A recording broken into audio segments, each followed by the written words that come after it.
రానున్న కార్పొరేషన్ ఎన్నికలు BJP party సంస్థాగత బలోపేతంపై దృష్టి పెట్టాలని బీజేపీ హనుమకొండ జిల్లా ఇన్ఛార్జ్ బూర నర్సయ్య గౌడ్ అన్నారు. ఈ నెల 29న వరంగల్లోని బీజేపీ మహాసభకు పార్టీ నాయకులు కార్యకర్తలు భారీ సంఖ్యలో హాజరై విజయవంతం చేయాలని పిలుపునిచ్చారు. బీజేపీ జాతీయ అధ్యక్షుడు నితిన్ నబీన్ వరంగల్ పర్యటన సందర్భంగా పార్టీ బూత్ స్థాయి నుంచి రాష్ట్ర స్థాయి నాయకులతో సమావేశమై భవిష్యత్ రాజకీయ కార్యాచరణపై చర్చించారు. కేంద్ర ప్రభుత్వం ప్రవేశపెడుతున్న అభివృద్ధి సంక్షేమ కార్యక్రమాలను ప్రజల్లోకి తీసుకెళ్లడంతో పాటు ఎన్నికలకు పార్టీ శ్రేణులను సిద్ధం చేయడమే ఈ సమావేశం ముఖ్య ఉద్దేశమని నర్సయ్య గౌడ్ స్పష్టం చేశారు.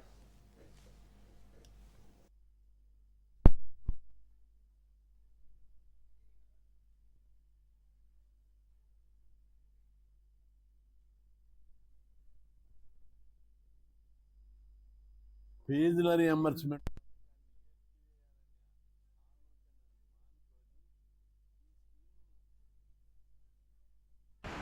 వచ్చే ఎన్నికల్లో వచ్చే అసెంబ్లీ ఎన్నికల్లో 100 అయినా 106 అయినా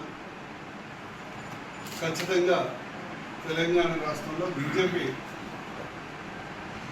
రాష్ట్ర అసెంబ్లీలో కూర్చోబెట్టడానికి ప్రభుత్వం ఏర్పాటు చేయడానికి ప్రజలు సన్నద్ధంగా ఉన్నారు.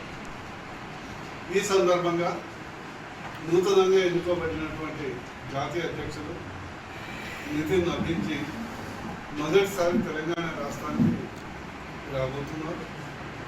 అందులో ప్రత్యేకించి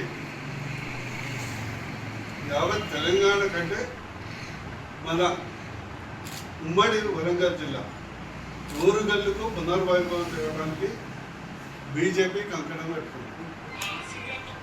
కాకతీయ సామ్రాజ్యానికి పునర్వైభవం తేవడానికి బీజేపీ కంకణం పెట్టుకుంది.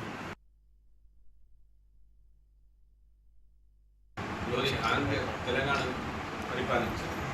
చాలాసార్లు మీడియాలో అడగడం జరిగింది. ఇక్కడ నర్సయ్య గారు నేను ఇద్దరం 2014లో ఎన్నికయ్యకి పోయినాక మా శాయశక్తుల ఇవాళ ఏఐఎం ఉన్నదంటే అక్కడ భువనగిరిలో బీబీ నగర్లో అది వారికి కృషి. నేను ఇప్పటికీ ఇంతకుముందు అడిగినాము, ఇప్పటికీ అడుగుతా ఉన్నవాడు కాంగ్రెస్ పార్టీ చేసేటువంటి భూటంకపు వేషాలు, ఇక్కడ రేవంత్ రెడ్డి ప్రభుత్వం చేసేటువంటి వ్యవహారాలు ఏదైతే ఉన్నాయో అది ఆయనే అంటున్నాడు. అబద్ధాలు ఆడకుంటే మనం ప్రభుత్వాన్ని నడపలేమనేటువంటి రీతిలో రాష్ట్ర ముఖ్యమంత్రి గారు మాట్లాడి ఇక్కడ మా ఉండేటువంటి మంత్రులను కావచ్చు లేదా ఎమ్మెల్యేలను కావచ్చు పొలిమేర దాటనీయం అనుకుంటేనే మళ్ళీ పోయి వాళ్ళ కాళ్ళు పట్టుకొని అభివృద్ధి